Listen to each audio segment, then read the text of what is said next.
use, etc. Canceled birth certificates, fake. Okay? Passports are canceled for the following due to fake birth certificates.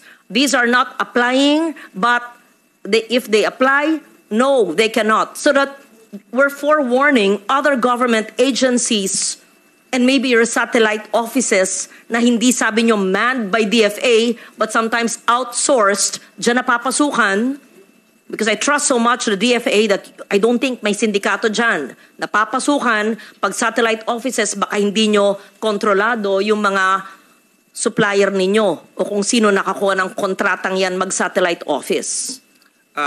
Is it wrong to post it on Facebook, online, so we see diswanted people? As we have recently circulated, at least when it comes to the cancelled passports, we have already sent letters to AMLAC, to SEC, and we plan to also maybe once approved even to the LRA because of course especially pag lupang pinag-uusapan dapat Pilipino po ang may kwan yan. We just to ensure po na at least in the to the government offices na talagang importante ma-circulate po namin yung mga pangalan ng mga kanselado mga pasaporte. Thank you, Madam Chair. Senator Sherwin, thank you very much. I will ask my questions after his turn. Thank you. Thank you, Sen. Lauren. And during your turn, the IACAT is also here to address your questions on the anti-trafficking. If I may, ma'am. Back to, yes, Mr. Pangwi, and then we go back to Sen. Sherwin. This was mentioned by Senator Gatchalian regarding the passports dun sa passport. Though we will submit a report already regarding this. Yung sa apat na nahanap sa Thailand. These are I personally saw those passports kasi punta kami ng ASECO just recently to Thailand to look at these passports. These are tampered passports and as per records declared lost to mga passports na ito. These are I need to say laughably a poor attempt to pakita mo lang pangit na yung laminate, tampered talaga yung details. This is another issue that we're also trying to find out kung anong nangyayari sa mga lost. Pag na-declare lost ang passport, saan napupunta pa. But that's another matter. But as for those 4 passports, we will send a report, but we will have to declare na these are tampered passports declared lost. So please, for DFA and as earlier mentioned, LRA, submit those reports. Kasama po yung mga detalye na itinanong at saka yung response nyo dun sa mungkahi, paano i-inform properly yung publiko tungkol dito while you are improving document security sa ating gobyerno. So back to Sen. Sherwin now, please. Thank you. And sa PSA, no, I'm looking at sinabi nyo mayroon pang ibang birth certificates na nakapangalan kay Angelito Go and Amelia Lial. No? Dalawa, may pattern no? First, lahat sila late registration. Pangalawa, yung kanilang date of marriage, mali-mali. No? Yung kay Mayor, kay Alice at kay Sheila, October 14, 1982. Kay Seaman and Wesley, January 21, 1987. So doon pa lang red flag na. Diba? Nasabi ko nga kanina, yung Filipino, lahat Filipino, ang claim ni Angelito Go, Filipino siya in all of the application. No? So may pattern makikita natin. No? At dito rin, ang mother, si Amelia Lial, na alam natin, we can actually say fictitious dahil walang birth certificate. No? So ang suggestion ko sa PSA ay tignan itong mga ito. At mayroong pattern. No? So, ibig sabihin, mayroong basis na dapat maimbestigahan. Of course, ito ay ang applicant, hindi naman si Mayor Alice Go. Ang applicant ay si Angelito Go. No? Who, I think si Mayor Go mentioned na father niyan. I think that is Angelito Go and si Go Jiang Zong. No? Is one and the same. Tama po ba, Mayor Alice? Your Honor, yung Angelito Go is the Filipino name po ng tatay ko po. Yeah. And by virtue of what nakuha niya Angelito Go? Paano niya na, is it an alias? Is it a nickname? Nickname po niya, Filipino name po niya, pero siya po isang Chinese po. But in the legal documents, ano ang kanyang meron bang legal document na nagde-declare na siya si Angelito Go o yan lang ang nangyayari naman yan, 'di ba? May mga aliases, may ano. Your Honor, sa pagkakaalam ko po, wala po ako nakitang any documents po na Angelito Go po. So ang official name niya is si Go Jiangjong po. Go Jiangjong. Opo. Okay. And anong birthday ni Mr. Go Jiangjong? What's birthday? September 16, 1958 po. 16, 1958. Opo. I read your post doon sa Facebook and you mentioned that your father is 70 years old.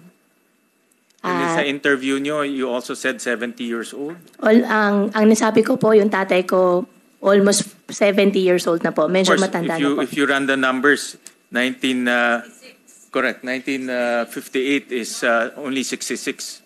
Mid-60s lang siya, wala pa siyang 70. Opo. So, may papakita kong picture na ID Opo. ni Mr. Go Jiangjong. Can we show that to the ano?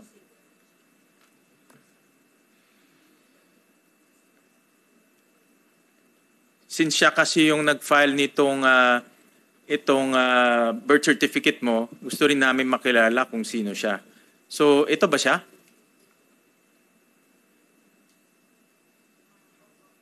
Use the mic. Opo, Your Honor. Siya ito. Opo, This siya is, po. just to put on record, this is an ID, the passport supplied by the Bureau of Immigration. No? So, makikita natin dito, Chinese passport ang hawak niya. In fact, mukha pa siyang bata dito. No? Hindi siya mukhang 70. And you confirm this is your father? Opo. Okay.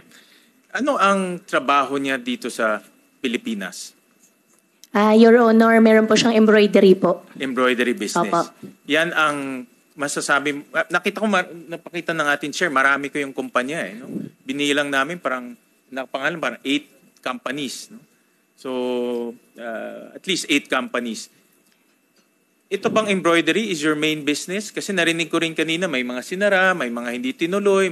What is your main line? Ano yung, hindi natin pwedeng sabihin rin na, narinig ko sa mga interviews mo, ordinary ka. No? But isang ordinaryong tao, walang helicopter. No? Hindi ka pwede maging ordinary kung may helicopter ka. No?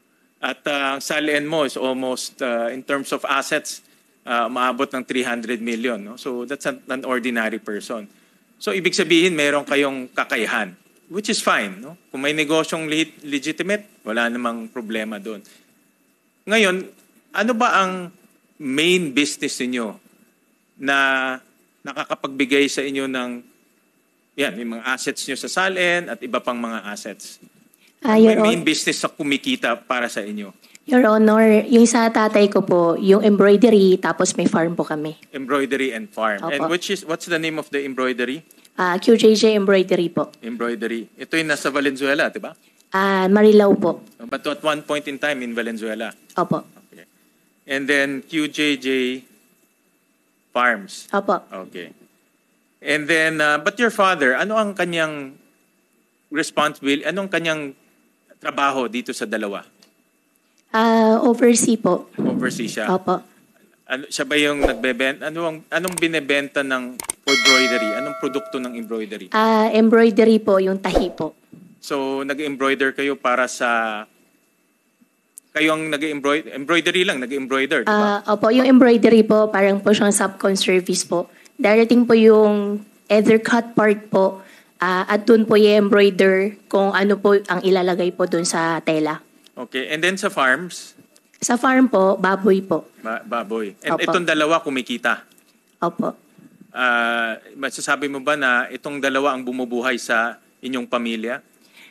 Opo. At yung tatay ko po, meron din po siyang sarili pa po niyang negosyo po sa China. Sa China? Opo. Can you describe to us kung ano yung mga negosyo niya sa China?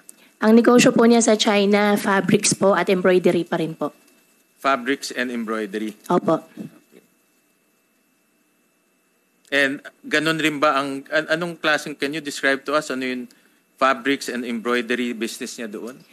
Meron, ganun pa rin po. Yung sa fabrics naman po, I buy and sell at nagdaday po ng fabrics. Yung sa embroidery naman po ay same pa rin po dito sa Pilipinas. Yung ini-embroider po either sa cut parts po or sa tela po. And malaki ba kita niya dyan?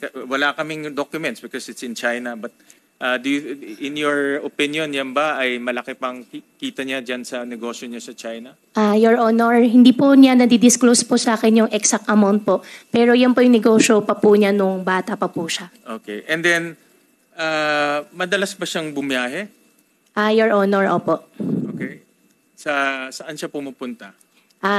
Katulad po kahapon po pumunta po ng China po. Kasi tinignan rin namin in records ng travel records ng father mo, again supplied by the Bureau of Immigration. Talaga madalas siyang bumiyahe almost every month. Like for example, in 2024, 6 times. In 2023, 12 times. In 2019, 14 times. 2018, 18 times. So almost up once a month.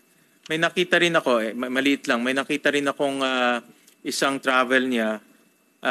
It's December, I think it's one of the years, na lumipad siya 3 beses sa isang buwan. So, madalas siyang lumilipad papuntang iba-iba.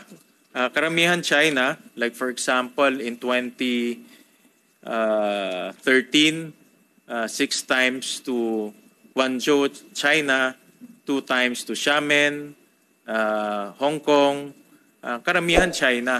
No? Pero kami, politiko kami, no? But, parang kakaibahin bumabiyahe almost every month at sa isang buwan, 3 beses sa isang buwan. So ano yung kanyang, can you describe to us, ano yung kanyang ginagawa sa China? Your Honor, ang tatay ko po, since may edad na po siya, medyo matanda na, pag umaalis po siya, dito po kasi sa Pilipinas, wala po masyado, tingin ko lang po sa aking lang po, wala po masyadong mga kaibigan. Madalas po talaga siya umuwi ng China. And anong ginagawa niyo doon? Is that your Nag-oversee, business? may negosyo po siya sa China na ino-oversee pa rin po niya. Oh, kasi napakadalas to. And for his age, talagang napakadalas pumiyahe. At nag-umpisa to since 2016. 18 times siya bumiyahe papuntang China. Almost 2 times in a month. 2016 po. 16. Your Honor, yung mga ibang travels po ng tatay ko na po, since hindi ko naman po siya araw-araw na kasama, ang alam ko lang po, umuwi po ng China. Sumasama ka sa kanya? Hindi po. Nakasama ko lang po siya yata once or twice nung Based medyo on bata records, pa po. 16 times mo siya kasama. Sa China po? Yes. Hindi po ako nakarating po ng China ng 16 times po. Hindi lahat naman China, may ibang 16 times kayo magkasama. Possible po na 16 times po, pero sa China po wala po. Ilang beses kang sumama sa kanya sa China? Sa China, mache-check nyo rin naman po sa record, baka once or twice. Hindi pa lalampas ng 3 beses po. Ang dad mo ba involved sa Baofulan? Hindi po. So ito negosyo mo lang? Opo. Daddy ko po hindi po kasali. At kanina narinig ko sinabong pinahiram ka ng pera. Your Honor, binigyan po niya ako. Binigyan ka ng pera para bumili ng lupa? Binigyan po niya ako, actually in fact, binigyan po niya ako ng pera pang-invest. Ang lagi po niya sinasabi sa akin,